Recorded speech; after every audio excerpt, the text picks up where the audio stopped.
Genesis 18.16 to 19.38. Then the men got up from their meal and looked out towards Sodom. As they left, Abraham went with them to send them on their way. "Should I hide my plan from Abraham?" the Lord asked. "For Abraham will certainly become a great and mighty nation, and all the nations of the earth will be blessed through him. I have singled him out so that he will direct his sons and their families to keep the way of the Lord by doing what is right and just. Then I will do for Abraham all that I have promised." So the Lord told Abraham, "I have heard a great outcry from Sodom and Gomorrah because their sin is so flagrant. I am going down to see if their actions are as wicked as I have heard. If not, I want to know." The other men turned and headed toward Sodom, but the Lord remained with Abraham. Abraham approached him and said, "Will you sweep away both the righteous and the wicked? Suppose you find 50 righteous people living there in the city. Will you still sweep it away and not spare it for their sakes? Surely you wouldn't do such a thing, destroying the righteous along with the wicked.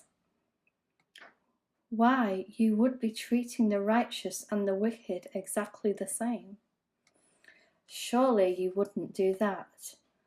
Should not the judge of all the earth do what is right?"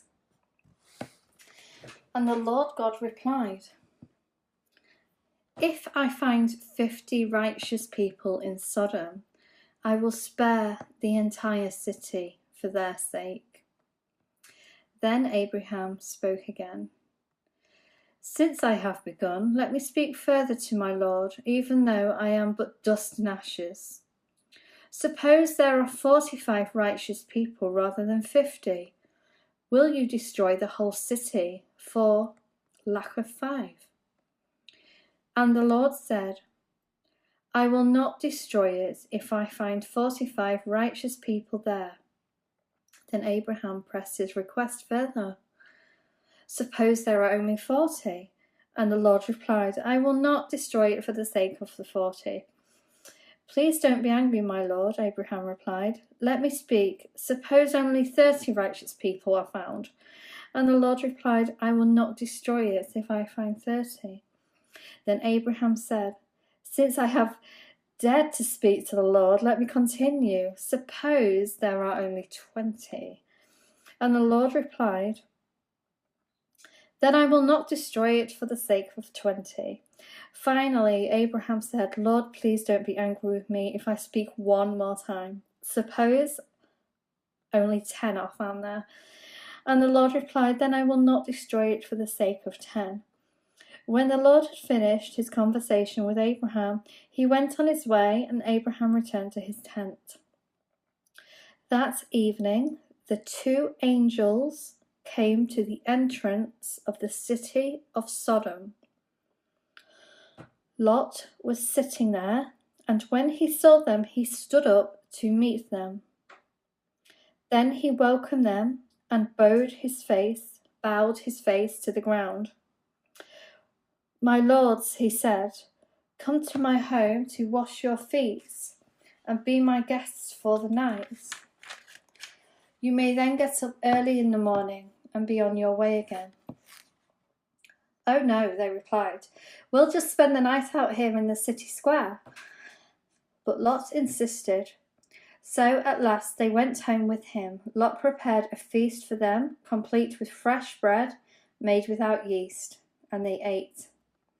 But before they retired for the night, all the men of Sodom, young and old, came from all over the city and surrounded the house.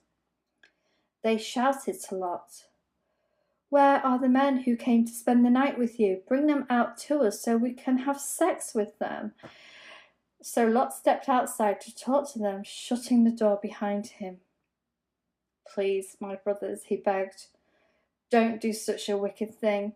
Look, I have 2 virgin daughters. Let me bring them out to you, and you can do with them as you wish. But please, leave these men alone, for they are my guests and are under my protection." "Stand back," they shouted. "This fellow came to town as an outsider, and now he's acting like he's the judge. We'll treat you far worse than those other men." And they lunged toward Lot to break down the door. But the 2 angels reached out, pulled Lot into the house, and bolted the door. Then they blinded all the men, young and old, who were at the door of the house, so that they gave up trying to get inside.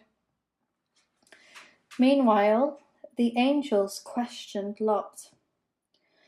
"Do you have any other relatives here in the city?" they asked. "Get them out of this place, your sons-in-law, sons, daughters, or anyone else. For we are about to destroy this city completely. The outcry against this place is so great it has reached the Lord, and he has sent us to destroy it." So Lot rushed out to his daughter's fiancés. "Quick, get out of the city. The Lord is about to destroy it." But the young men thought he was only joking. At dawn the next morning, the angels became insistent.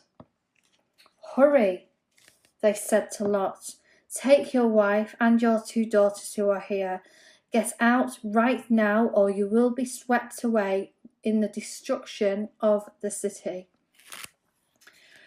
When Lot hesitated, the angels seized his hands and the hands of his wife and 2 daughters and rushed them to the safety outside the city, for the Lord was merciful. When they were safely out of the city, one of the angels ordered, "Run for your lives and don't look back or stop anywhere in the valley. Escape to the mountains, or you will be swept away." "Oh no, my lord," Lot begged. "You have been so gracious to me and saved my life, and you have shown such great kindness. But I cannot go to the mountains. Disaster would catch up to me there, and I would soon die. See, there is a small village nearby. Please let me go there instead. Don't you see how small it is? Then my life will be saved." "All right," the angel said. "I will grant your request. I will not destroy the little village, but hurry, escape to it, for I can do nothing until you arrive there." And this explains why the village was known as Seahs, which means little place. Lot reached the village just as the sun was rising over the horizon. Then the Lord rained down fire and burning sulphur from the sky on Sodom and Gomorrah. He utterly destroyed them, along with the other cities and villages of the plain, wiping out all the people and every bit of vegetation. But Lot's wife looked back as she was following behind him, and she turned into a pillar of salt. Abraham got up early that morning and hurried out to the place where he had stood in the Lord's presence. He looked out across the plain towards Sodom and Gomorrah and watched as columns of smoke rose from the cities like the smoke from a furnace. But God had listened to Abraham's request and kept Lot safe, removing him from the disaster that engulfed the cities on the plain. Afterwards, Lot left Seahs because he was afraid of the people there, and he went to live in a cave in the mountains with his 2 daughters. One day, the older daughter said to her sister, "There are no men left anywhere in this entire area, so we can't get married like anyone else." and our father will be soon too old to have children. Come, let's get him drunk with wine, and then we will have sex with him. That way we will preserve our family line through our father." So that night they got him drunk with wine, and the older daughter went in and had intercourse with her father. He was unaware of her laying down or getting up again. The next morning, the older daughter said to her younger sister, "I had sex with our father last night. Let's get him drunk with wine again tonight, and you go in and have sex with him. That way we will preserve our family line through our father." So that night they got him drunk with wine again, and the younger daughter went in and had intercourse with him. As before, he was unaware of her laying down or getting up again. As a result, both of Lot's daughters became pregnant by their own father. When the older daughter gave birth to a son, she named him Moab. He became the ancestor of the nation now known as Moabites. When the younger daughter gave birth to a son, she named him Ben-Ami. He became the ancestor of the nation known as the Ammonites. And that is it for this story today. I will see you in the next one, which will be Genesis 20. See you there.